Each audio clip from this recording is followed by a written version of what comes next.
Have a wonderful day. Enjoy the story, everyone." The deafening sound of a siren cut through the morning silence, followed by a thunderous crash that made the entire house shake. Lila Martinez jumped out of bed like she'd been electrocuted, her heart pounding frantically in her chest. Through the window, she could see black smoke rising from the backyard. "What the heck?" she screamed, but her voice was muffled by another explosive sound. She ran downstairs in her pajamas with messy hair, only to find firefighters storming into her house through the front door. One of them, tall with broad shoulders, removed his helmet, revealing disheveled brown hair and green eyes she knew all too well. "Good morning, fiancé," said Ethan Carter with a provocative smile, still holding a fire hose. "Looks like our engagement party is going to be more heated than we expected." Lila froze, not because of the fire, not because of the firefighters in her living room, but because of the word Ethan had just used, fiancé. "I'm going to kill you," she yelled, lunging toward him, but was intercepted by a female firefighter holding a fire extinguisher. "Ma'am, please keep your distance. There was an explosion in your tati." The firefighter consulted a clipboard. "Fiancé chemistry lab." "He's not my—" Lila started, but Ethan interrupted, pulling a crumpled paper from his firefighter jacket pocket. "According to this document we found at the explosion site, we've been officially engaged for, let me see, 8 hours.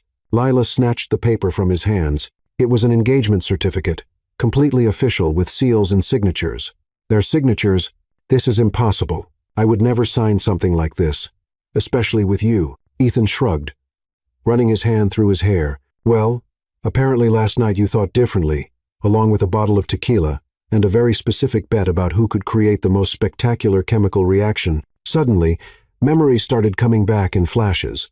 The university laboratory, the stupid competition between the two best chemistry students, the tequila someone brought to celebrate the end of exams, Ethan saying she'd never have the courage to bet something truly important, her saying she'd bet anything to prove she was better than him. "Oh my goodness," she murmured, reality hitting like a brick. "I bet an engagement, not just bet," Ethan said, now with an even more irritating smile. "You lost. My formula exploded much more impressively than yours. And now," he paused dramatically, "we're officially engaged for 6 months.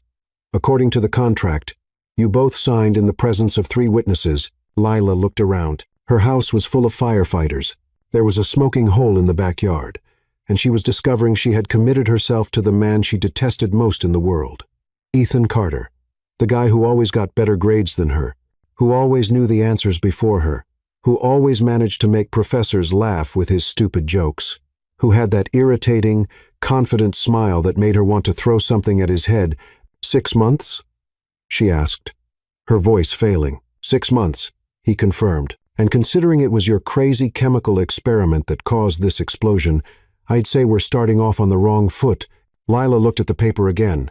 At the bottom, there was a clause in small print. "The couple must cohabitate and maintain public appearances of a genuine relationship throughout the entire engagement period." "Cohabitate?" she stammered. "Ah, that part," Ethan said, scratching his neck. "Well, considering my apartment kind of exploded, looks like I'll have to stay here." As if on cue, another firefighter approached. "Mr.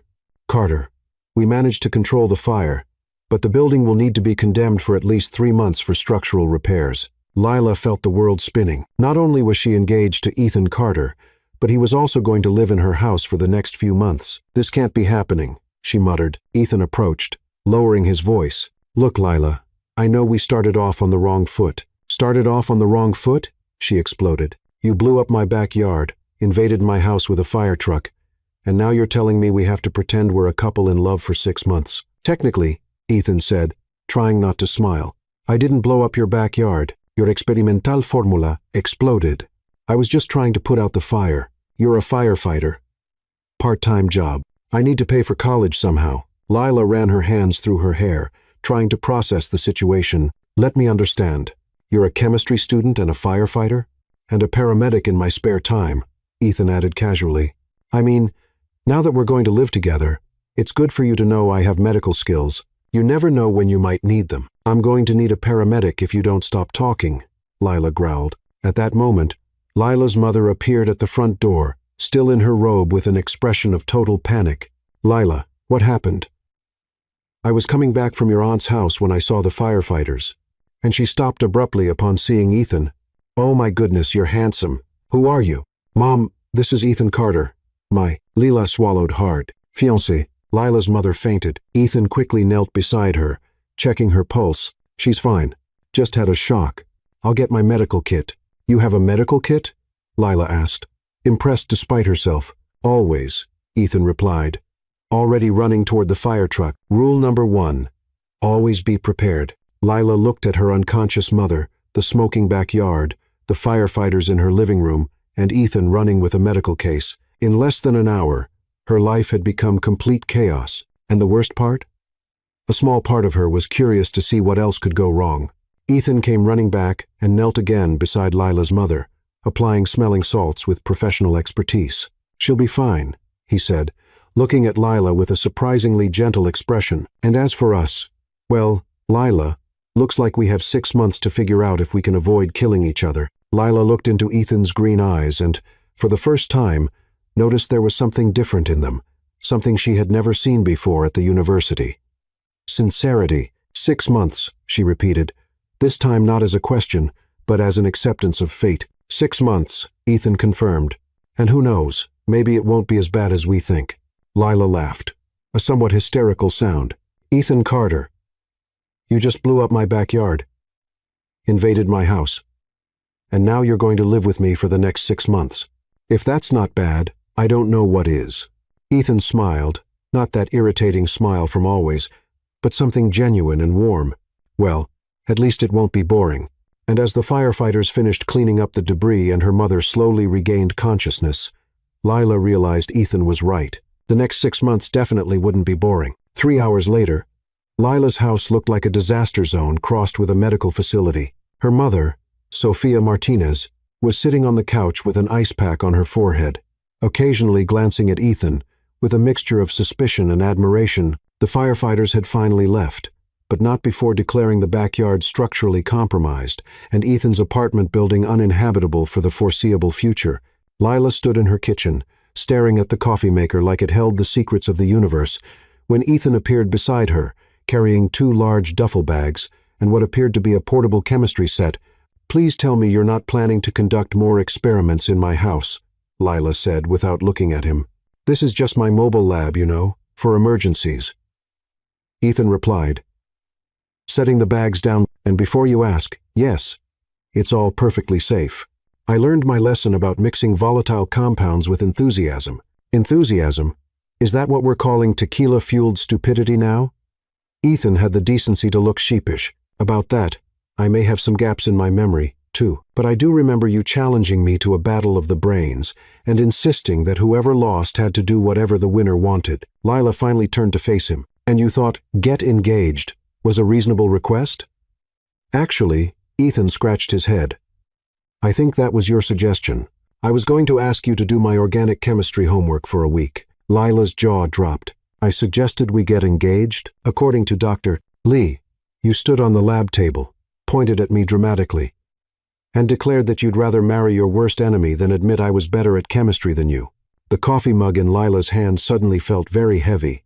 "No, no way. I would never."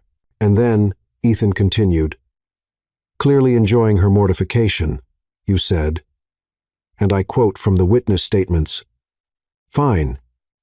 If you're so confident, let's make it official. 6 months. Winner takes all." Lila sat down heavily on a kitchen stool. "I'm going to die of embarrassment." "Hey," Ethan's voice softened. "If it makes you feel better," I apparently responded by saying, "Challenge accepted," and doing some kind of victory dance that Nathan described as aggressively dorky. Despite herself, Lila snorted with laughter. "You did a victory dance? A very enthusiastic one, according to Chloe. She has video evidence." "Oh no, there's video? 3 different angles. Dr. Lee is apparently considering using it for her responsible laboratory conduct presentation next semester." Lila buried her face in her hands. "This just keeps getting worse. Look on the bright side," Ethan said, hopping onto the stool next to her. "At least we'll be famous." "That's not the bright side, Ethan. That's the 7th circle of academic humiliation." Ethan was quiet for a moment, then said, "You know, we could just call this whole thing off. Find a way to break the contract." Lila looked up at him, surprised. "Really? You'd do that?" "Of course. I mean, I'm not exactly thrilled about the situation either. No offense. None taken, but Lila pulled out the contract and read through it again. According to this, whoever breaks the engagement has to pay for all the damage caused by our experiments. And looking at her backyard, she gestured toward the window where a crater-like hole still smoldered slightly. How much damage are we talking about? Ethan asked nervously. Lila pulled out her phone and started calculating. Well, there's the structural damage to the deck, the garden, the fence, your apartment building. She paused, her face growing pale. Ethan, we're looking at about $60,000 in damages. Ethan whistled low. $60,000? I don't have $60,000. Do you have $60,000? I work part-time at the campus bookstore. I barely have $60. They sat in silence for a moment, the weight of their situation settling in. So, Ethan said finally, I guess we're roommates for 6 months. I guess we are, Lila sighed. But if we're doing this, we need rules. Lots of rules. Rules, right? That makes sense. Ethan pulled out his phone. Should I take notes? Rule number 1, Lila began, pacing around the kitchen. No more chemistry experiments in this house. Period. What about homework? I still need to pass my classes. Homework is fine, but no mixing, no heating, no combining anything that could possibly explode. Fair enough. Rule number 2. Lila thought for a moment. Separate bedrooms. Obviously. Obviously, Ethan agreed. I can take the couch. There's a spare room upstairs. It's small, but it has a bed. Perfect. Rule number 3. We split all household expenses. Groceries, utilities, everything. Deal. Rule number 4. We need a cover story for how this happened that doesn't involve us being drunk and stupid. Lila stopped pacing. Right? People are going to ask questions. What if we say it was a whirlwind romance? We've been secretly dating and decided to take the next step. No one would believe that. We've been arguing in public for 2 years. Good point. What about we had a moment of clarity during a study session and realized our arguments were actually chemistry? Lila raised an eyebrow. Chemistry? Not the subject. The, romantic kind. Ethan, we literally cannot stand each other, can't we? I mean, sure. You're stubborn, competitive, and you have this annoying habit of being right about everything. But what? Ethan paused, looking at her with an expression she couldn't quite read. But you're also brilliant, passionate about your work, and you make me want to be better at everything I do, even if it's just to prove you wrong. Lila felt something flutter in her chest, an unfamiliar warmth that she quickly pushed down. That's not chemistry, Ethan. That's rivalry. Is it? Ethan asked quietly. Before Lila could answer, her mother appeared in the kitchen doorway. Lila, I've been thinking about this whole situation, Sophia said, looking much more composed than earlier, and I have some concerns. Mom, we can explain. No need to explain. Young people do foolish things when they're in love. But if you're going to be living together, we need to discuss expectations. Lila and Ethan exchanged glances. Expectations? Lila asked weakly. First, I want to meet his family. If my daughter is engaged to this boy, I need to know what kind of people raised him. Oh, that's not really necessary, Ethan started. Second, Sophia continued, there will be a proper engagement party. The whole family needs to meet you, Ethan. My sisters, my cousins, everyone. Lila felt the blood drain from her face. Mom, that's really not. Third, I want to see some romance. Real romance. If you two are truly in love, you should act like it. Ethan cleared his throat. Mrs.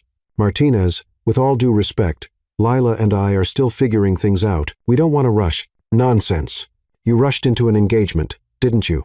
Now you need to convince me this isn't some elaborate joke. Lila looked at Ethan helplessly. He gave her a look that clearly said, You handle this? Mom, Lila said carefully. Ethan and I, we have a very unique relationship. Unique how? Lila searched for words, intellectually passionate about each other. Ethan nodded enthusiastically. Exactly. Some couples share hobbies. We share a love of proving each other wrong. Sophia looked between them suspiciously. And this works for you? It's very stimulating, Lila said, immediately regretting her word choice. Show me, Sophia said suddenly. Show you what? Ethan asked.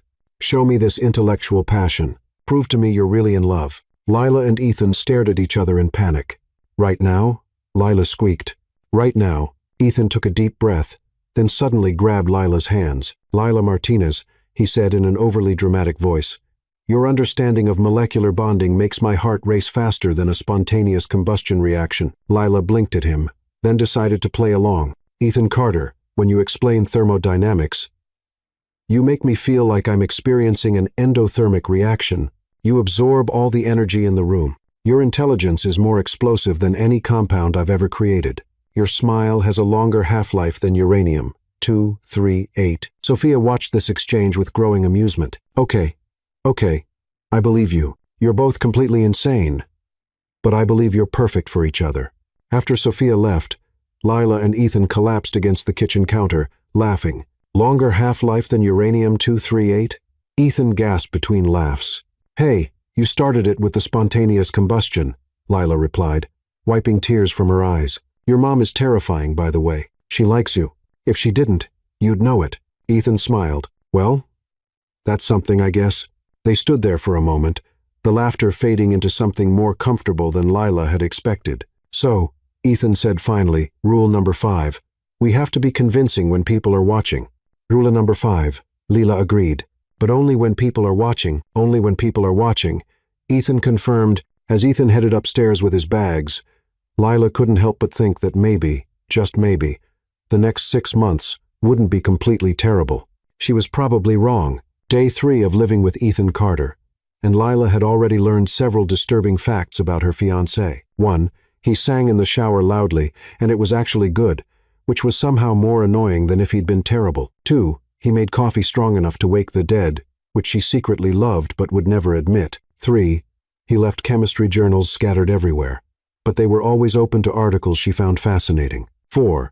He had an entire drawer dedicated to emergency medical supplies, which was oddly comforting. 5.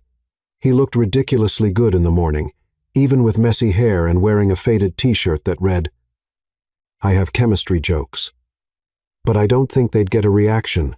Lila was contemplating this last point while watching Ethan scramble eggs in her kitchen when her phone rang. Lila, came the excited voice of her best friend and study partner, Zoe Alvarez. I just heard the most incredible rumor about you and Ethan Carter. Please tell me it's not true. Lila looked at Ethan, who had obviously heard Zoe's voice through the phone. He raised an eyebrow and mouthed, First test. Hey, Zoe, Lila said carefully. What rumor? That you two are engaged? It's all over campus. Someone posted a picture of firefighters at your house with Ethan in full gear, and now everyone's saying you guys have been secretly dating, and he rescued you from a fire like some kind of romantic hero. Lila nearly choked on her coffee. Someone posted what? Ethan abandoned the eggs and came over to look at her phone as she switched to speaker. Check your Instagram. The fire department posted it on their page with the caption, Love is in the air, and sometimes it's smoky. It's already got like 2,000 likes. Lila frantically opened Instagram. There it was, a perfectly timed photo of Ethan kneeling beside her unconscious mother, his firefighter jacket open, hair disheveled, looking like a movie star. Lila was visible in the background, still in her pajamas, but somehow the photographer had caught her looking at Ethan with what appeared to be adoration rather than homicidal rage. Oh no, Lila whispered. Oh no is right, Zoe continued. Lila, why didn't you tell me you were dating Ethan Carter? I thought you two hated each other. Ethan leaned closer to the phone. Hey, Zoe, it's Ethan. We wanted to keep it private until we figured things out. Ethan, you're there at Lila's house in the morning? Lila could practically hear Zoe connecting the dots. It's not what you think, Lila started. Oh my gosh, it's exactly what I think. You two are living together. Lila Elena Martinez, you have been holding out on me. Zoe, calm down. Calm down? My best friend is engaged to the hottest guy in the chemistry department, and she didn't tell me. I'm never calming down. I'm coming over right now. The line went dead. Lila stared at her phone in horror. She's coming over. How long do we have? Ethan asked. Zoe lives 2 blocks away, and she drives like she's in a Fast and Furious movie. Maybe 10 minutes. Ethan nodded grimly. Okay. A crash course in being a couple. What do I need to know about you that a boyfriend would know? What? I don't know. This is insane. Lila. Focus. She's your best friend. She'll know if we're faking it. Lila started pacing. Okay. I hate mushrooms. I'm allergic to shellfish. I always drink my coffee with exactly 2 sugars. And I have a weird fear of butterflies. Butterflies? Really? They're unpredictable. You never know which direction they're going to fly. Ethan grinned. That's actually kind of adorable. It's not adorable. It's a legitimate phobia. What about you? I'm lactose intolerant, but I eat ice cream anyway because I have no self-control. I can't sleep without white noise. I've been afraid of clowns since I was 5. And I have a scar on my left shoulder from when I tried to rescue a cat from a tree and fell. You tried to rescue a cat? I was 12 and very heroic. The cat was fine. I broke my collarbone. Despite her panic, Lila found herself smiling. Of course you did. They heard a car screeching to a halt outside. She's here, Lila said, her voice going up an octave. Remember, Ethan said, suddenly taking her hands. We're in love. Completely, ridiculously in love. Right, in love. I can do that, Lila. Yeah, you might want to fix your hair. It's doing that thing where it sticks up when you're nervous. Lila automatically reached up to smooth her hair, realizing too late that Ethan, knowing this detail about her, actually made their story more believable. The front door burst open. Lila, where are you? I need details. Zoe Alvarez stormed into the kitchen like a tiny hurricane. She was barely 5 feet tall, but she had the presence of someone much larger. With bright purple hair and enough energy to power a small city, she stopped dead when she saw Lila and Ethan standing close together, Ethan's hand still holding Lila's. Oh, Zoe said, her voice suddenly soft. Oh, this is real. Zoe, Lila started. You're actually holding hands. You never hold hands with guys. You once told me that hand-holding was an inefficient use of manual dexterity. Ethan squeezed Lila's hands gently. I've been working on changing her mind about that. Zoe's eyes narrowed. Okay, I need to hear this story from the beginning. And I want details. How did this happen? When did this happen? Why are you wearing his t-shirt, Lila? Lila looked down and realized she was indeed wearing Ethan's chemistry jokes t-shirt, which she'd apparently grabbed instead of her own when she'd gotten dressed hastily that morning. We, Lila stammered.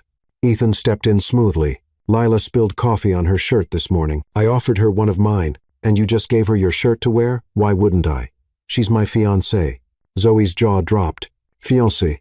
The rumors said engaged, but I thought that was an exaggeration. Lila felt Ethan's hand tighten around hers, a silent reminder to stick to their story. It happened fast, Lila said. We've been secretly seeing each other for a few months. Months? Lila, how did you keep this from me for months? Well, Ethan said, our relationship started as study sessions. Academic collaboration turned into something more. Academic collaboration. Zoe looked skeptical. You two argue about everything. Passionate debates can be very stimulating, Lila said, remembering her mother's reaction to that word. Zoe studied them both carefully. Prove it. Prove what? Ethan asked. Prove you're really together. Kiss her. Lila felt her face go bright red. Zoe, that's not. If you're really engaged, you should be able to kiss your fiancé without looking like you're about to faint. Lila looked at Ethan helplessly. They hadn't discussed this scenario. Ethan stepped closer to her, his green eyes searching her face. Is this okay? He asked quietly. The fact that he asked that he was giving her a choice, even in this impossible situation, made something flutter in Lila's chest. Yeah, she whispered. It's okay. Ethan cupped her face gently with his free hand, his thumb brushing across her cheek. Just follow my lead, he murmured so quietly only she could hear. And then he kissed her. It was supposed to be for show. It was supposed to be convincing but meaningless. It was supposed to be just another part of their performance. It was none of those things. Ethan's lips were soft and warm, and he kissed her like he meant it, like he'd been thinking about it for longer than 3 days. Lila found herself kissing him back, her free hand somehow ending up on his chest, feeling his heartbeat racing as fast as hers. When they broke apart, Lila's mind was completely blank. Wow, Zoe said softly. Okay, I'm convinced. Lila and Ethan stared at each other, both looking slightly dazed. That was. Lila started.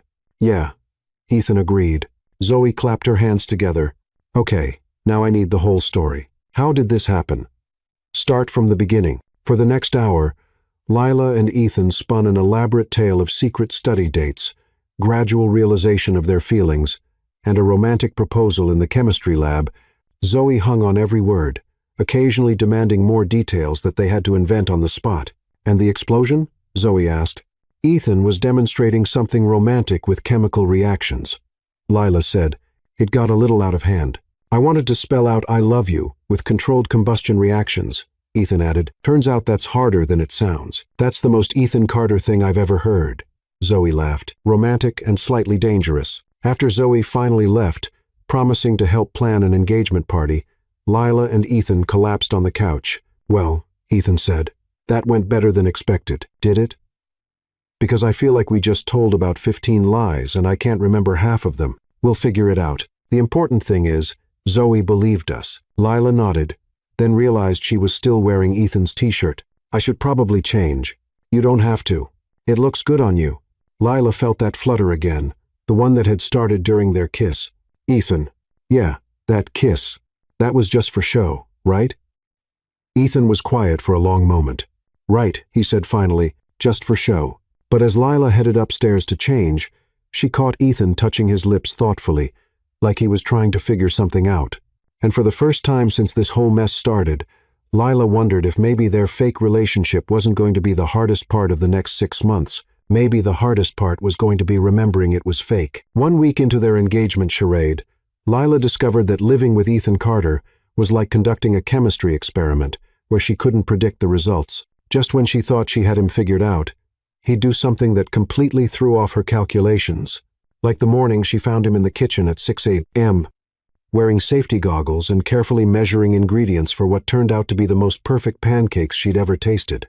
Or the evening she came home from her shift at the bookstore to find him studying on the couch, unconsciously humming while he worked, and she'd stood in the doorway for 5 minutes just listening because his voice was unexpectedly soothing.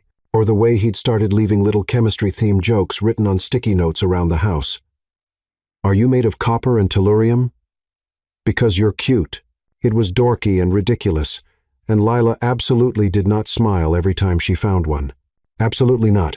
But the most unsettling thing was how easily they'd fallen into a routine. Ethan made coffee in the mornings because he was an early riser. Lila cooked dinner because she actually enjoyed it, and Ethan's culinary skills ended at scrambled eggs and sandwiches. They did homework at the kitchen table together, occasionally helping each other with difficult concepts, their arguments about methodology feeling less like battles and more like intellectual exercises. It was almost comfortable, which was exactly why Lila was now standing in front of her closet, having a complete breakdown about what to wear to meet Ethan's family. "It's just dinner," she muttered to herself, pulling out a dress and immediately putting it back. "A casual family dinner where I have to convince his parents that I'm madly in love with their son, and definitely not someone who got drunk and made a terrible bet." Ethan appeared in her doorway, looking annoyingly calm in dark jeans and a button-down shirt that made his eyes look even greener. "You know you're talking to yourself, right?" "I'm processing," Lila replied, now holding up 2 different tops. "Blue or white?" "Blue. It brings out your eyes." Lila froze, a hanger in each hand. "My eyes are brown, dark brown with gold flecks," Ethan said matter-of-factly. "The blue makes the gold more noticeable." She stared at him. "How do you know about the gold flecks in my eyes?" Ethan's ears turned slightly red. "I'm very observant. It's a scientist thing." "Right, science." Lila put the white shirt back and pulled the blue one off its hanger. "Are you nervous about this?" "Terrified," Ethan admitted. "My family is a lot. My mom is going to ask you approximately 47 personal questions. My dad is going to want to show you his model train collection. And my sister Ava is going to try to embarrass me with childhood stories." "How old is Ava?" 23, but she acts like she's 12 when it comes to tormenting me. She's a medical student at Northwestern, which means she's both brilliant and insufferable." Lila pulled on the blue top and checked herself in the mirror. "Well, that explains where you get it from." "Hey," Ethan protested, but he was smiling. "I'm not insufferable. You once corrected our professor's equation in front of the entire lecture hall. The equation was wrong. You could have been more diplomatic about it," says the woman who told Professor Jenkins that his understanding of organic synthesis was charmingly outdated. Lila grinned. "Okay, fair point. We're both insufferable." Ethan stepped into her room and straightened her collar, his fingers brushing against her neck. "There. Perfect." The simple touch sent an unexpected shiver down Lila's spine. These casual moments of intimacy were becoming more frequent, and she wasn't sure if it was because they were getting better at playing their roles, or because the line between pretending and reality was getting increasingly blurred. "Ethan," she said as they headed downstairs, "what did you tell your family about how we got together?" "The truth. Mostly.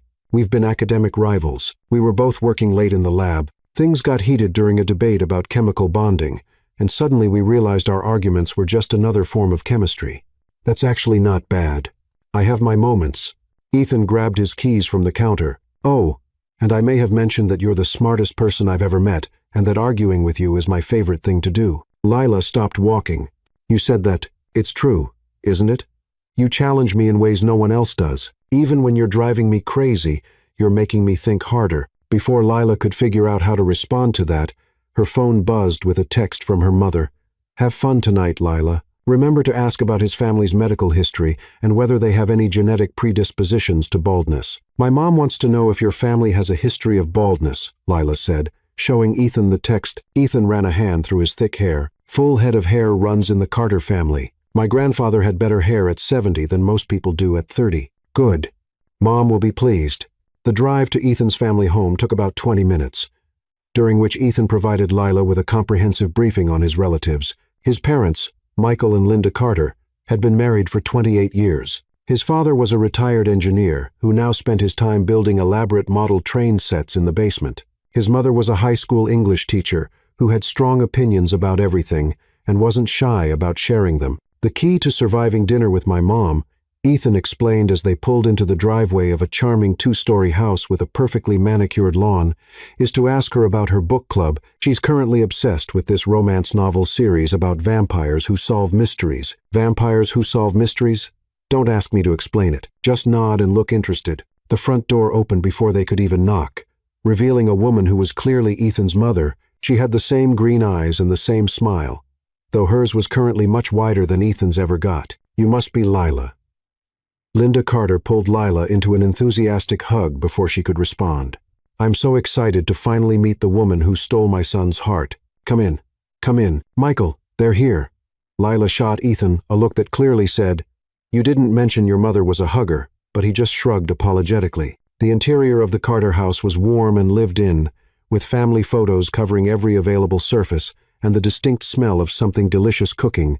A tall man, who was obviously an older version of Ethan, emerged from what Lila assumed was the kitchen, wearing an apron that read, World's Greatest Dad, and a welcoming smile. So, this is the famous Lila, Michael Carter said, extending his hand. Ethan hasn't stopped talking about you since he called to tell us about the engagement. Dad, Ethan warned. What? I'm just saying, in 25 years, I've never heard you talk about anyone the way you talk about Lila. Lila felt her cheeks warm. It's wonderful to meet you both. Ethan has told me so much about you. All good things, I hope, Linda said, leading them into the living room. Ava's in the kitchen pretending to help but actually just eating all the appetizers. Ava, come meet your future sister-in-law. A young woman who looked like a female version of Ethan appeared in the doorway, wearing scrubs and an expression of barely contained glee. Oh my goodness, Ava said, looking between Lila and Ethan. You two are actually cute together. I was expecting this to be some kind of elaborate joke. Thanks for the vote of confidence, Ava, Ethan said dryly. Hey, you can't blame me for being skeptical. The last girl you brought home was that chemistry major who spent the entire dinner explaining why our table salt was technically poison. That was one time. And Rachel had some very strong opinions about sodium chloride. Rachel was intense, Michael agreed. Lila seems much more approachable. Lila wasn't sure if that was a compliment or not. Dinner was a lively affair. Linda had prepared enough food to feed a small army, and the conversation flowed easily from topic to topic. Lila found herself genuinely enjoying the evening, especially when Michael started showing her pictures of his model train collection on his phone, and Linda began enthusiastically describing the plot of her latest vampire mystery novel. So, the vampire detective realizes that the murder victim was actually turned into a vampire centuries ago. But someone used a special stake made from blessed silver to make it look like a regular murder. Linda explained over dessert. That's actually quite clever, Lila said. The blessed silver would disguise the supernatural elements of the crime. Linda beamed. Exactly. See, Ethan. I told you she was smart, Mom. You've been telling me Lila was smart for approximately 2 hours. I got the message. It's just so nice to see you with someone who can keep up with you intellectually, Linda continued. Your father and I were starting to worry you'd end up with someone who didn't appreciate your beautiful brain. Mom, Ethan said, his ears reddening again. What? It's true. You've always been attracted to intelligent women. Remember in high school when you had that crush on the valedictorian? We are not talking about high school crushes at dinner, Ethan said firmly. Ava grinned wickedly. Oh, are we sharing embarrassing Ethan stories?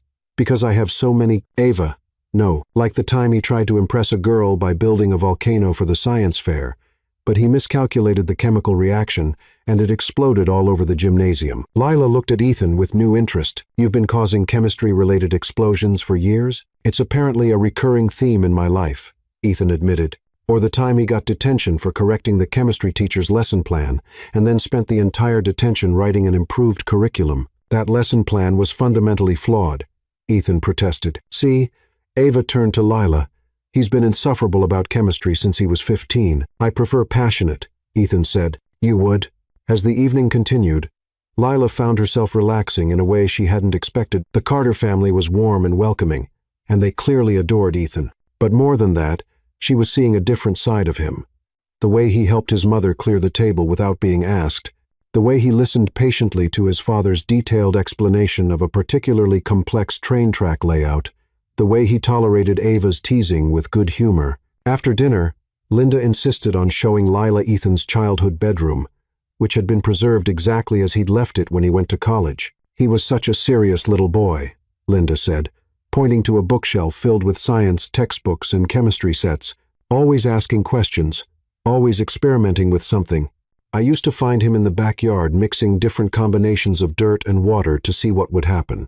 Lila examined a photo on Ethan's desk of him at maybe 10 years old, wearing safety goggles and holding up a blue ribbon from a science fair. He looked so proud, she said. He was. That was the first time he won first place in anything. He'd been entering science fairs for years but never quite managed to beat the older kids. That year, he finally figured out how to make his project stand out. What was it? He created a working model of the water cycle, but he added food coloring to demonstrate different types of precipitation. It wasn't the most complex project, but it was beautiful and educational. Linda paused, looking at the photo with obvious affection. I think that's when he knew he wanted to be a scientist. Lila felt something tighten in her chest as she looked at the photo. There was something achingly sweet about 10-year-old Ethan, so serious and determined, proudly displaying his first real scientific achievement. Mrs. Carter, Lila said, can I ask you something? Of course, dear. And please call me Linda. What was Ethan like growing up? Really like? Linda sat on the edge of Ethan's childhood bed, patting the space beside her for Lila to join her. He was the kind of child who never stopped asking why, Linda said. Why is the sky blue? Why do plants grow toward light? Why do some chemicals explode when you mix them? Michael and I spent hours at the library helping him find answers to his questions. That sounds exhausting. It was wonderful, Linda said with a smile. Challenging, but wonderful. Ethan has always had this incredible curiosity about the world. He wants to understand everything, to figure out how things work. Sometimes I think that's why he became a firefighter and paramedic, on top of studying chemistry. What do you mean? He wants to help people, but he also wants to understand the science behind helping people. He's not satisfied with just knowing that CPR works. He wants to understand the cardiovascular and respiratory systems that make CPR effective. Lila thought about this. She'd always seen Ethan's multiple jobs as showing off, but maybe it was something deeper than that. He's lucky to have parents who encouraged his curiosity, Lila said. We're lucky to have him, Linda replied. And Lila, I can see why he fell for you. You can? You asked the same kinds of questions he does at dinner. You didn't just accept what we told you about Michael's trains or my books. You wanted to understand the mechanics of how the tracks work and the psychological appeal of vampire mysteries. You think like he thinks. Lila felt a flush of warmth at the compliment, but also a pang of guilt. If only Linda knew that their entire relationship was built on a drunken bet and financial necessity. When they rejoined the family downstairs, Michael was in the middle of showing Ethan something on his laptop. Lila, come look at this, Ethan called. Dad's been tracking the migration patterns of monarch butterflies. Lila's step faltered. Butterflies? Monarch butterflies? Michael said enthusiastically. They have the most fascinating migration route. Did you know they travel up to 3,000 miles? That's very interesting, Lila said, staying carefully near the doorway. Ethan noticed her hesitation immediately. Actually, Dad, Lila's not really a big fan of butterflies. Oh, are you allergic? Michael asked, concerned. Not allergic, Lila said, feeling embarrassed. Just not a fan. She has a phobia, Ethan explained gently, which is completely understandable. Butterflies are very unpredictable. The fact that Ethan remembered this detail and didn't make her feel foolish about it made something warm unfurl in Lila's chest. Well, that's perfectly fine, Michael said, closing the laptop. We all have things that make us uncomfortable. Ava's terrified of spiders. Spiders are legitimately scary, Ava protested. They have too many legs, and they move too fast. See? Ethan said to Lila. Everyone has something. As the evening wound down, Linda packed up enough leftovers to feed Lila and Ethan for a week, and the entire family gathered on the front porch to say goodbye. You have to bring her back soon, Linda told Ethan while hugging Lila goodbye. I want to hear all about her family, and I need someone to discuss vampire mysteries with. I promise, Ethan said, though I can't guarantee she'll share your enthusiasm for supernatural detective fiction. Hey, don't knock it until you've tried it, Lila said. I'm actually curious about the blessed silver steak concept. Linda's face lit up. Oh. I have the whole series. I'll lend you the first book. In the car on the way home, Lila and Ethan drove in comfortable silence for several minutes before Lila spoke. Your family is really wonderful. They like you. How can you tell? My mom gave you leftovers and offered to lend you books. That's how you know you're in the inner circle. Lila smiled. Your dad's train collection is actually fascinating. The engineering involved in creating those landscapes is incredible. He'll be thrilled to hear you say that. He's been trying to get someone to appreciate his hobby for years. And Ava's not as bad as you made her sound. She's just a typical little sister. Don't let her fool you. She's planning something. I could see it in her eyes. They pulled into Lila's driveway, and as they walked to the front door, Lila realized she felt lighter than she had in days. The evening had been genuinely enjoyable, not just endurable. Ethan, she said as he unlocked the door, thank you for remembering about the butterflies and for not making me feel stupid about it. Ethan paused, his hand still on the doorknob. Lila, you're one of the smartest people I know. Having a phobia doesn't change that. Besides, he smiled. I think it's kind of endearing that someone who can fearlessly handle volatile chemicals is afraid of butterflies. It's not endearing, it's irrational. Most fears are irrational. That doesn't make them less real. Inside the house, they settled into their usual evening routine. Ethan made tea while Lila changed into comfortable clothes. They ended up on the couch with their respective textbooks, Lila's head somehow ending up on Ethan's shoulder as she read. It wasn't until Ethan's breathing had evened out and she realized he'd fallen asleep that Lila allowed herself to acknowledge what she'd been trying to ignore all evening. She was developing feelings for her fake fiancé. Real feelings. The kind that made her want to stay curled up against his side, listening to his heartbeat and breathing in the scent of his cologne. The kind that made her notice the way his eyelashes cast shadows on his cheeks when he slept, and the way his hand had unconsciously come to rest on her hair. This was bad. This was very, very bad. But as Ethan shifted slightly in his sleep, his arm tightening around her, Lila decided that maybe, just maybe, she could worry about how bad it was tomorrow. Tonight, she just wanted to stay here, pretending that this was real, and that the man whose shoulder she was using as a pillow actually was her fiancé. Even if it was all just an elaborate chemistry experiment with unpredictable results. 3 weeks into their unconventional living arrangement, Lila had developed what she privately called the Ethan Carter problem. The problem wasn't that he was difficult to live with, quite the opposite. The problem was that he was perfect to live with, and Lila was falling for him so hard that she was starting to forget their entire relationship was built on a foundation of tequila and poor decision-making. The problem had many symptoms, like the way her heart did a little flip every morning when she came downstairs to find Ethan already making coffee, his hair still messy from sleep, humming quietly while he worked, or how she'd started looking forward to their evening study sessions, not because she needed help with her coursework, but because she loved the way Ethan's face lit up when he explained a particularly complex concept. But the most dangerous symptom was the way she'd begun imagining a future beyond their 6-month contract, a future where Ethan didn't sleep in the spare room, a future where their morning coffee routine wasn't just convenience but choice. A future where the chemistry between them was acknowledged and explored rather than carefully ignored. Lila was contemplating this very problem while watching Ethan attempt to fix her garbage disposal on a Saturday morning.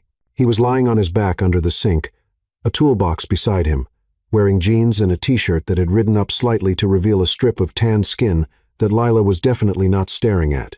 "Hand me the Phillips head screwdriver," Ethan's voice echoed from under the sink. Lila rummaged through the toolbox. "The what now?" "The screwdriver with the cross-shaped tip. They have different shapes." Ethan's head appeared from under the sink, his hair dusty and his expression amused. "Lila Martinez, genius chemistry student, doesn't know the difference between a Phillips head and a flathead screwdriver. I know chemistry," Not home repair, Lila protested, holding up a screwdriver that looked vaguely cross-shaped. That's the one. Ethan's fingers brushed hers as he took the tool, and Lila felt that familiar electric sensation that had nothing to do with static electricity and everything to do with the way Ethan looked at her, like she was the most interesting thing in the room. Where did you learn to do all this? Lila asked, settling on the kitchen floor beside him. The home repair, the cooking, the medical stuff.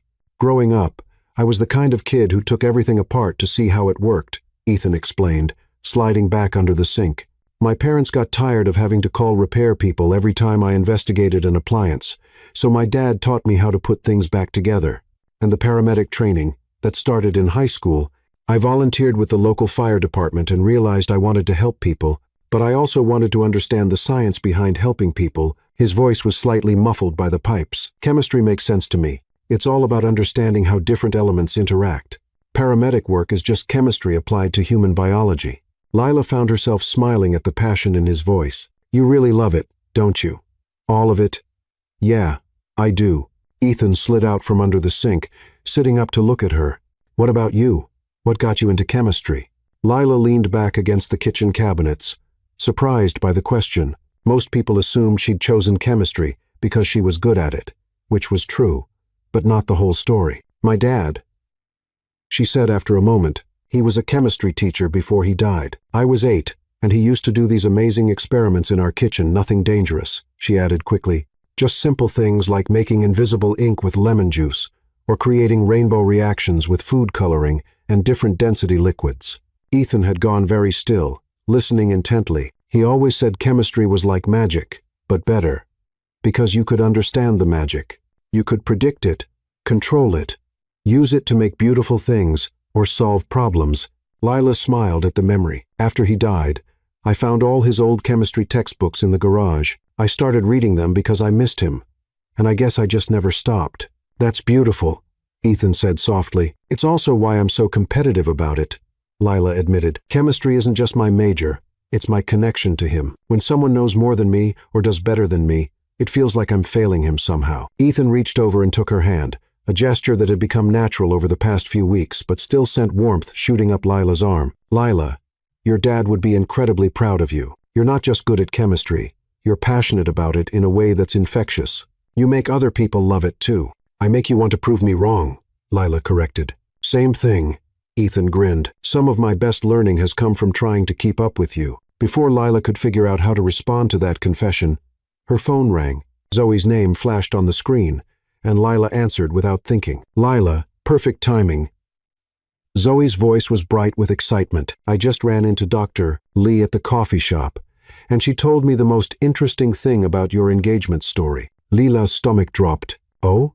She said you and Ethan got engaged after some kind of chemistry competition. That sounds so romantic. Why didn't you tell me the real story?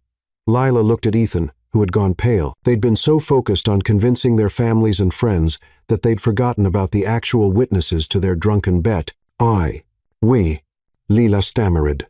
Actually, Ethan said, sliding closer to Lila and speaking loud enough for Zoe to hear through the phone, that's not exactly what happened. It's not?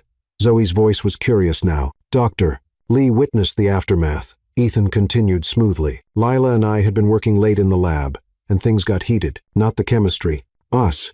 We'd been dancing around our feelings for weeks. And finally, I couldn't take it anymore. I kissed her right there in the middle of the lab. Lila stared at Ethan, impressed despite herself by his quick thinking. And then? Zoe prompted. And then Lila said she'd been waiting for me to do that for months. Ethan continued, his eyes meeting Lila's with an intensity that made her forget they were lying. One thing led to another, and I ended up proposing with a ring made from lab equipment. A ring made from lab equipment? Copper wire twisted into a band, Lila said, finally finding her voice. It was very romantic. That's the most adorable thing I've ever heard, Zoe squealed. Lila, you have to show me pictures. Pictures? Lila's voice went up an octave. Of the ring, of the proposal. Someone must have taken pictures. Lila and Ethan looked at each other in panic. There were no pictures because there had been no romantic proposal, just a drunken bet that had spiraled out of control. Actually, Ethan said, we were so caught up in the moment that we forgot about pictures, and the ring was just temporary. We're looking for something more permanent. Well, that's what engagement parties are for, Zoe said. Speaking of which, Your mom called my mom, and they're planning something for next weekend. Just family and close friends. But they want to make it official." After Zoe hung up, Lila and Ethan sat in stunned silence. "An engagement party," Lila said finally, "with both families and all our friends, where we'll have to act like a couple in love for an entire evening," Ethan added. "In front of people who've known us for years and watched us argue about everything from thermodynamics to the proper way, to organize lab equipment. This is bad. This is very bad." They were still sitting on the kitchen floor. But the comfortable intimacy of moments before had been replaced by the stark reality of their situation. Lila suddenly felt the weight of all the lies they'd been telling, all the people they'd been deceiving. "Ethan," she said quietly, "what are we doing?" "What do you mean?" "This. All of this. We're lying to everyone we care about. Your parents think I'm the love of your life. My mother is probably already planning our wedding. Zoe's going to want to be a bridesmaid." Ethan ran his hands through his hair. A gesture Lila had learned meant he was stressed. "I know it's complicated." "Complicated?" "Ethan, we're living a lie. A big, elaborate lie that gets bigger every day." "But is it really a lie?" Ethan asked suddenly. Lila felt her heart stop. "What?" "I mean, we are living together. We do know each other's habits and quirks. We've met each other's families. Ethan paused, looking at her with an expression she couldn't read. "We care about each other. Care about each other as friends," Lila said quickly. "Do we?" Ethan's voice was soft. "Lila, when you fell asleep on my shoulder last week, that wasn't for show. No one was watching. When I made you soup last Tuesday because you had a headache, that wasn't part of our arrangement. And when we kissed in front of Zoe," Lila interrupted, but her voice lacked conviction. "That was for show." "Was it?" "Because it didn't feel like it was for show." Lila's chest felt tight. This was the conversation she'd been dreading, the one that could destroy the careful balance they'd established. "Ethan, we can't do this," she said, scrambling to her feet. "We can't start thinking this is real." "Why not?" Ethan stood too, moving closer to her. "Lila, what if it could be real?" "Because it's not." Lila backed away from him, her voice rising. "It's a contract, Ethan. A stupid, drunken mistake that we're stuck with for 6 months. And then what? What happens when the 6 months are up and we realize we've been fooling ourselves? What if we haven't been fooling ourselves? What if this is the best thing that's ever happened to both of us?" Lila felt tears prick at her eyes. This was exactly what she'd been afraid of, that she'd start wanting something that was never supposed to be real. "You don't mean that," she said. "You're just caught up in the performance. We both are." "Lila, no." Lila shook her head firmly. "We need to stick to the plan. 6 months, no complications, and then we go back to our normal lives." Ethan stared at her for a long moment, something unreadable flickering across his face. "Right," he said finally. "The plan." The rest of the day passed in uncomfortable silence.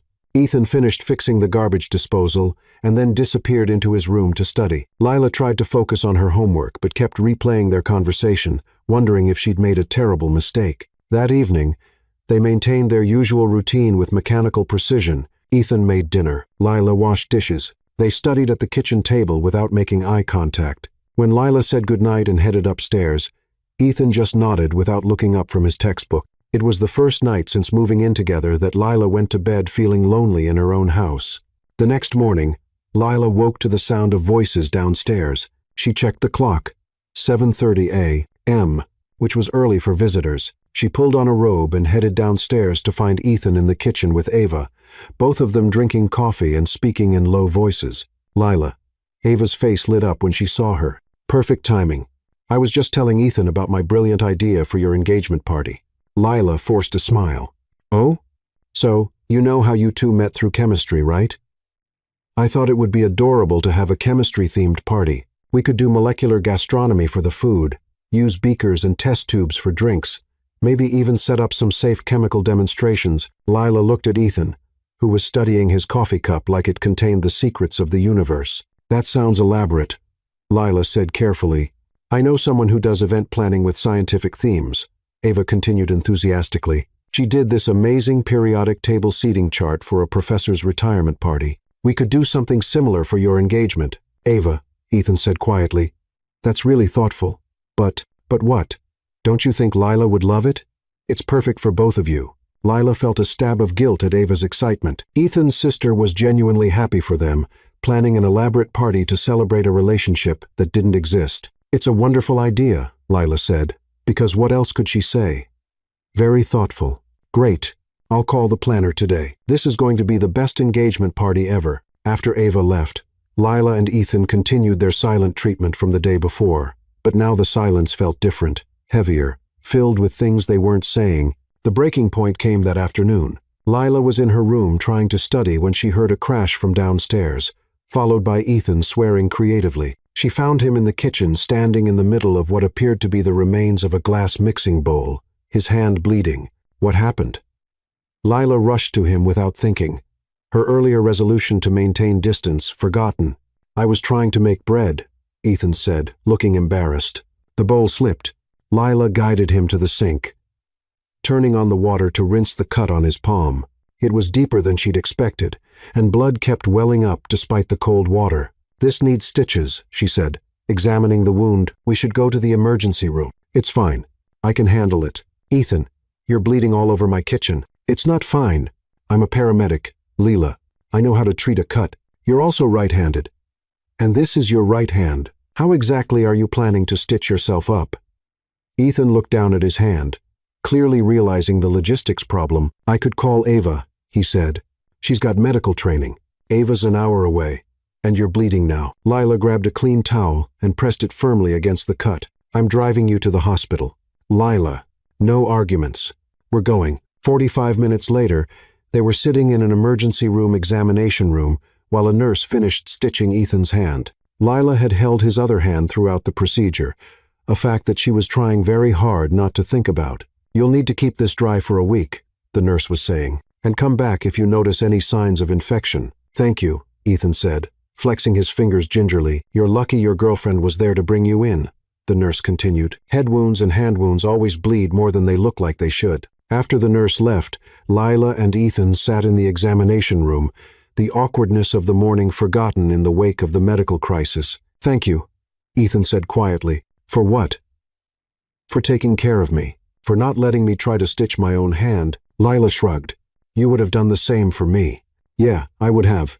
They looked at each other for a moment, and Lila felt that familiar pull, the one that made her want to close the distance between them and forget all about their conversation the day before. "Lila," Ethan said, his voice serious, "about yesterday." "Ethan." "Don't. I need to say this." Ethan shifted on the examination table to face her fully. "You're right. We agreed to 6 months. No complications, and I've been making it complicated." Lila felt something sink in her chest. "Okay, so, I think we should go back to the original plan. Roommates who are really good at pretending to be engaged. Nothing more." Lila nodded, telling herself this was what she wanted. "Right. The original plan. And after the 6 months are up, we can go back to being academic rivals who occasionally argue about lab safety." "Perfect," Lila said, the word tasting like ashes in her mouth. They drove home in silence, both of them pretending that Ethan's injured hand was the only thing that had been broken that day.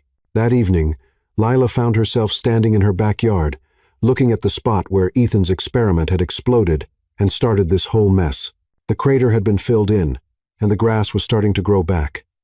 But you could still see the outline of the damage if you knew where to look. She was so lost in thought that she didn't hear Ethan come outside until he spoke. "Penny, for your thoughts?" Lila turned to find him standing on the deck, his bandaged hand resting on the railing. "Just thinking about how different everything was 3 weeks ago," she said. "Simpler? Definitely simpler." Lila sat down on the steps leading to the deck. "Ethan, can I ask you something?" "Sure. Do you ever wonder what would have happened if we hadn't made that bet? If we just kept being rivals?"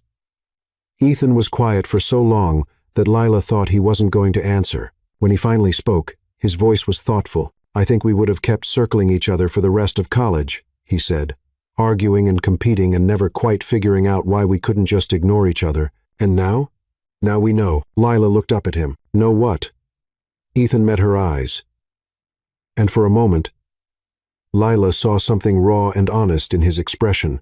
"We know that underneath all the arguing and competition, we actually like each other," he said simply. Lila felt her chest tighten. "Ethan, I know. Original plan. No complications." Ethan sat down on the step beside her, careful to maintain some distance. "But we can still be friends, right? After all this is over." Lila looked at his profile in the fading light, memorizing the slope of his nose and the way his hair fell across his forehead. "Yeah," she said softly. "We can still be friends." It was a lie, and they both knew it, because Lila was beginning to realize that being Ethan's friend was going to be about as possible as being just a little bit in love with him, which was to say, completely impossible, but she had 3 months left to figure out how to make it possible, 3 months to prepare herself for the moment when they would sign the papers, dissolving their fake engagement, and go back to their separate lives, 3 months to learn how to stop loving someone she was never supposed to love in the first place. As they sat together in the growing darkness, Lila couldn't help but think that 3 months wasn't nearly enough time, but it was all they had. The engagement party was supposed to be the grand finale of their elaborate charade. But as Lila stood in front of her bedroom mirror 3 hours before the event, adjusting her dress for the 15th time, it felt more like preparing for her own execution. 2 weeks had passed since their agreement to return to the original plan, and those 2 weeks had been the most torturous of Lila's life. She and Ethan had become polite strangers, sharing the same space. Carefully choreographed to avoid any moment that might be construed as intimate, they said please and thank you for everything. They discussed household logistics with the efficiency of business partners. They maintained exactly 18 inches of distance when sitting on the couch for their evening study sessions. It was driving Lila absolutely insane. The worst part was how good Ethan had become at pretending nothing had changed. He still made coffee every morning, but now he left hers on the counter instead of handing it to her directly. He still helped with dinner, but they moved around the kitchen like dancers who had practiced never touching. He still left chemistry jokes on sticky notes around the house, but now they felt like messages from a friendly acquaintance rather than intimate communications between two people who knew each other's secrets. Lila had never realized how much she'd treasured those small moments of connection until they were gone. The dress she'd chosen for tonight was a deep blue number that Zoe had insisted brought out her eyes. Lila had bought it specifically for this party, telling herself it was just part of the performance. But standing here now, she knew the truth. She'd bought it because she wanted Ethan to see her in it. She wanted him to look at her the way he had that morning in the kitchen, like she was the most fascinating thing in the room, which was ridiculous because they'd agreed to be just roommates putting on a show. A knock on her bedroom door interrupted her spiraling thoughts. "Lila, are you ready? People are starting to arrive." Ethan's voice was carefully neutral. "Almost," Lila called back. Taking one last look in the mirror, the woman looking back at her seemed confident and poised, which was impressive considering Lila felt like she was held together with safety pins and sheer determination. When Lila opened her bedroom door, Ethan was standing in the hallway, wearing a dark gray suit that fit him perfectly and made his green eyes look almost emerald. His hair was styled differently than usual, swept back in a way that emphasized the strong line of his jaw. He looked devastating. "You look," Ethan started, then stopped, seeming to remember their new boundaries. "You look very nice." "Thank you." Lila replied politely, "You clean up well yourself." They stood there for a moment, an ocean of unspoken words between them, before Ethan cleared his throat. "We should probably go over our story one more time," he said. "Make sure we're consistent." Right. The story. Lila had practically memorized their fabricated romance by now. Secret study sessions that turned into dates. First kiss in the chemistry lab during finals week. "You proposed with a copper wire ring that we're replacing with something more traditional. And we're planning a spring wedding," Ethan added. "Small ceremony, just family and close friends. Because we're both focused on finishing our degrees first." "Perfect. We should probably." Ethan gestured toward the stairs. "Right. Showtime." Lila's house had been transformed. Ava's event planner friend had outdone herself, turning the living room and kitchen into something that looked like a sophisticated chemistry lab crossed with a romantic garden party. String lights hung from the ceiling like molecular structures. The dining table was set with beakers and test tubes, repurposed as vases filled with white roses and greenery. A periodic table seating chart directed guests to tables named after different chemical elements. The effect was whimsical and elegant, and Lila felt a stab of guilt that something so beautiful had been created to celebrate something so fake. Lila, Ethan, Sophia Martinez appeared beside them, radiant in a deep purple dress. "Everything looks perfect. Ava, this planner of yours is a genius." Ava beamed from her position near the molecular structure centerpiece. "I told you she was amazing. Wait until you see the cocktails. They change color when you add the garnish." Lila watched Ethan smile and nod at the appropriate moments, playing his part perfectly. To anyone watching, He looked like a man delighted to be celebrating his engagement, but Lila could see the tension in his shoulders, the way his smile didn't quite reach his eyes. Mija, Mijo. Michael Carter appeared with Linda right behind him. This is incredible. It's like being inside a chemistry textbook, but elegant. The attention to detail is remarkable, Linda added, examining a centerpiece that appeared to be a model of a water molecule. Ethan, you should take pictures to show your professor. This would be perfect for that chemistry outreach program you mentioned. More guests began arriving in waves. Zoe showed up with her newest boyfriend, a sweet art student named Lucas, who looked slightly overwhelmed by the scientific decor. Dr. Lee arrived with several other chemistry department faculty members, all of whom seemed delighted by the theme. Lila's extended family filled the remaining space, her aunts and cousins chattering excitedly about the wedding plans that didn't exist. As the evening progressed, Lila found herself watching Ethan work the room. He remembered everyone's names, asked thoughtful questions about their lives, and somehow made each person feel like they were the most important guest at the party.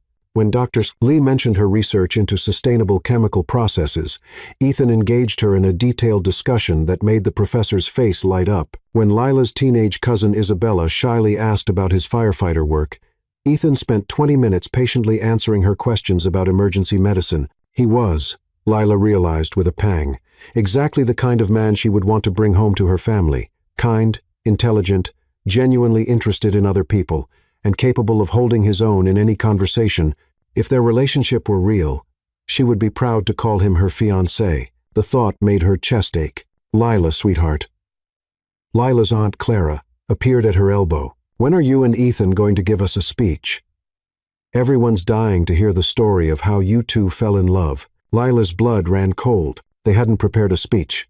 In all their planning and preparation, neither of them had considered that people might expect them to address their guests. Oh, I don't think that's necessary. Lila started. Nonsense, Ava had overheard and was already moving toward the makeshift sound system. A speech is perfect. Everyone wants to hear about your romance. Within minutes, Lila found herself standing in the middle of her living room with Ethan beside her. Surrounded by expectant faces, someone had handed Ethan a microphone, and he was looking at it like it might explode. Ethan began, his voice carrying clearly through the room. Thank you all for being here tonight. Lila and I are so grateful to have all of you in our lives. Lila could hear the slight tremor in his voice. The only sign that he was as nervous as she was. You know, Ethan continued, finding his rhythm. When I first met Lila, I thought she was the most frustrating person I'd ever encountered. A ripple of laughter went through the crowd. She had an opinion about everything. She was always right. And she had this annoying habit of making me question everything I thought I knew about chemistry. Ethan's eyes found Lila's, but somewhere along the way, I realized that being challenged by Lila wasn't frustrating, it was exhilarating. She made me want to be better at chemistry, better at understanding the world, better at being human. The room had gone completely quiet, everyone hanging on Ethan's words. People always talk about chemistry and relationships, Ethan continued, a slight smile playing at his lips. But with Lila, it's not just chemistry, it's nuclear fusion. She doesn't just complete me, she transforms me into something I never knew I could be. Lila felt tears prick at her eyes. This wasn't part of their script. This was Ethan speaking from the heart. And every word was hitting her like a physical blow. Ethan handed her the microphone, and Lila realized everyone was expecting her to respond. She looked out at the sea of faces, her family, his family, their friends, their professors, all waiting to hear her declaration of love for the man standing beside her. The man she actually did love, even though she wasn't supposed to. When Ethan and I first started this, Lila began, then stopped. She couldn't say this arrangement, or this charade, but what could she say? When Ethan and I first started this journey together, she continued, finding her footing. I thought I had everything figured out. I knew exactly what I wanted from life, exactly how to get there, and exactly what kind of person I was supposed to be. Lila looked at Ethan, who was watching her with an intensity that made her feel like they were the only two people in the room. But Ethan had other plans, she said, earning another laugh from their audience. He challenged every assumption I had about myself. He made me realize that being right isn't as important as being open to being wrong. He showed me that the best discoveries come from the most unexpected reactions. Lila paused, her heart pounding so hard she was sure everyone could hear it. Ethan asked me earlier today if I ever wondered what would have happened if we hadn't made that bet in the chemistry lab, she said. ignoring Ethan's sharp intake of breath. "And the truth is, I think we would have kept circling each other forever, too scared to find out what might happen if we stopped fighting long enough to see what we could build together." The room was so quiet, Lila could hear the sound system humming. "So, thank you," Lila continued, her voice barely above a whisper, "for making that bet with me, for being brave enough to find out what our chemistry could create." Lila handed the microphone back to Ethan, her hands shaking. The room erupted in applause and cheers, people wiping their eyes and calling out congratulations, but Lila barely heard any of it because Ethan was staring at her with an expression she'd never seen before. "Lila," he said quietly, leaning close so only she could hear him over the noise. "We need to talk." Before Lila could respond, they were surrounded by guests wanting to congratulate them, share their own love stories, and ask about wedding plans. Lila found herself swept into conversation after conversation, always aware of Ethan's presence nearby, but unable to get close enough to continue their interrupted conversation. The evening continued in a blur of toasts, dancing, and more stories about their perfect romance. Lila played her part, smiling and laughing and accepting congratulations, but part of her mind was replaying her speech over and over, wondering if she'd revealed too much. It wasn't until the last guest had left and they were alone in the kitchen, surrounded by the detritus of the party, that Lila and Ethan finally had a chance to talk. "That was," Ethan began, then stopped, running his hands through his hair and messing up his careful styling. "A disaster?" Lila suggested, starting to gather empty glasses. "I was going to say honest." Lila froze, a champagne flute halfway to the sink. "What? Your speech?" It was honest. Ethan moved closer to her, close enough that she could smell his cologne. "Lila, did you mean what you said about wondering what we could build together?" Lila set down the glass carefully, her hands shaking. This was it, the moment she'd been dreading and anticipating in equal measure. "Ethan, we agreed." "Forget what we agreed," Ethan interrupted. "I'm asking what you meant." Lila looked at him, really looked at him, and saw her own confusion and hope reflected in his eyes. "I meant," she said slowly, "that somewhere in the middle of all this pretending, I stopped pretending." Ethan's breath caught. "Lila, I know it's not part of the plan." Lila rushed on. "I know we said 6 months and then back to normal. But Ethan, this doesn't feel normal anymore. It feels real." "Real," Ethan finished. "Real?" Lila agreed. They stared at each other for a moment that stretched into eternity, both of them afraid to move, afraid to breathe, afraid to break the spell that had finally allowed them to tell the truth. "So, what do we do now?" Lila whispered. Instead of answering with words, Ethan stepped closer and cupped her face in his hands, the same way he had when they'd kissed for Zoe weeks ago. But this time, there was no audience. This time, it was just them. "We find out what our chemistry can create," Ethan said, echoing her words from the speech, and then he kissed her. This kiss was nothing like their performance for Zoe. This kiss was soft and desperate and full of weeks of suppressed feelings. Lila melted into it, her hands fisting in Ethan's shirt, pulling him closer. She could taste champagne on his lips and smell the lingering scent of his cologne. And everything about it felt like coming home. When they finally broke apart, both of them breathing hard, Ethan rested his forehead against hers. "I've been wanting to do that since the day you fell asleep on my shoulder," he admitted. "Just since then?" Lila asked, surprised by her own boldness. Ethan laughed, a sound full of relief and joy. "Okay, since the morning you came downstairs wearing my t-shirt and looking like you belonged in my life." "I did belong in your life," Lila said. "I do belong in your life. Even after the 6 months are up." Lila smiled, feeling lighter than she had in weeks, especially after the 6 months are up. Ethan spun her around, lifting her off her feet, both of them laughing like teenagers who had just discovered they had crushes on each other. "So," Ethan said when he set her down, "what do we tell people?"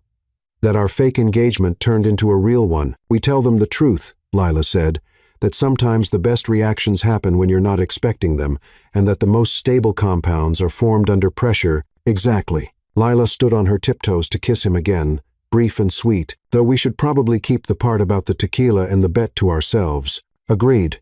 Some chemistry is too dangerous for public consumption." As they stood in the kitchen, surrounded by the evidence of their engagement party, Lila realized that their fake relationship had taught her something real.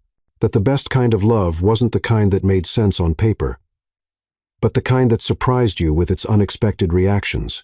"Ethan," she said as they started cleaning up together, moving around each other with the familiar choreography they'd developed over the past month. Yeah? What do you think would have happened if your experiment hadn't exploded that morning?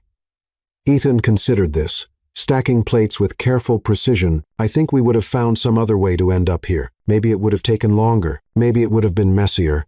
But I think we would have figured it out eventually. Why? Ethan stopped what he was doing and looked at her seriously. Because some reactions are inevitable, Lila, you can try to prevent them. You can control the conditions. You can even try to avoid them entirely. But when you have the right elements in the right proportions, the reaction is going to happen no matter what. Lila felt her heart swell with affection for this man who spoke about love in terms of chemical equations and made it sound like poetry. Is that your scientific opinion, Dr. Carter? That's my scientific observation, Dr. Martinez. As they finished cleaning and headed upstairs together, not to separate rooms, Lila reflected on the strange journey that had brought them here. 6 weeks ago, she would have said that marrying Ethan Carter was the worst thing that could possibly happen to her. Now, she couldn't imagine her life without him in it. Lila, Ethan said as they reached the top of the stairs. Yeah?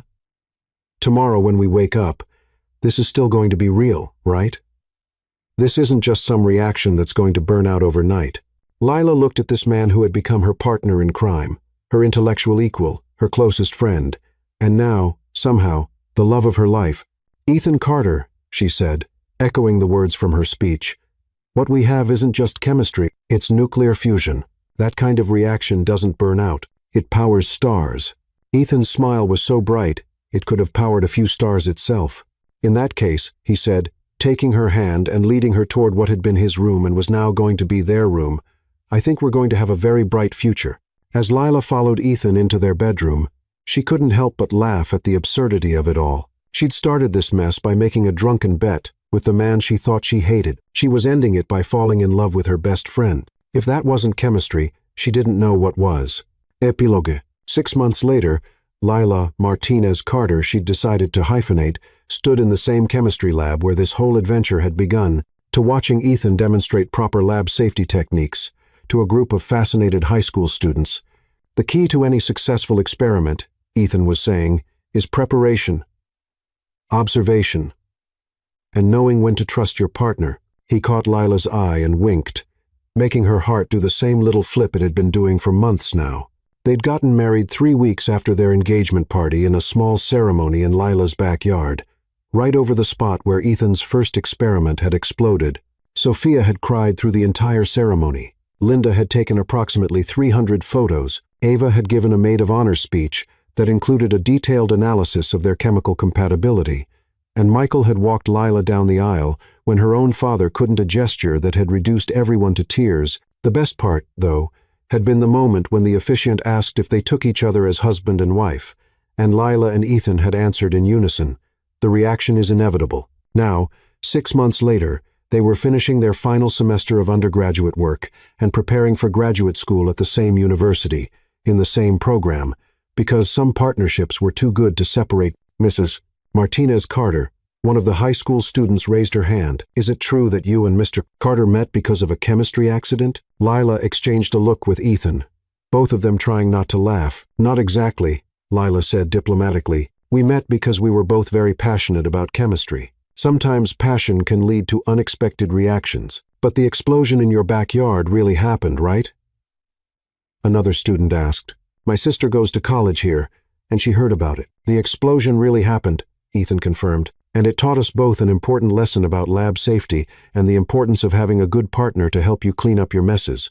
After the students left, Lila and Ethan were alone in the lab where everything had started. Do you ever miss it? Ethan asked, settling beside Lila on one of the lab stools. The arguing, the competition, the constant need to prove who was smarter. Lila considered this. Sometimes, but I think we've just redirected that energy into more productive activities, like co-authoring research papers and planning experiments together instead of trying to sabotage each other's work, Ethan added, and the occasional heated debate about proper lab technique that ends with us making out against the fume hood, especially that. Lila laughed and pulled Ethan closer, spinning her around on the stool until she was facing him. Lila Martinez Carter, Ethan said. Carter Martinez. Lila corrected. Carter Martinez, Ethan amended with a grin. I have a question for you. Oh no, The last time you had a question for me in this lab, we ended up accidentally getting married. This time I'm completely sober, and I've thought this through very carefully." Lila raised an eyebrow. "I'm listening."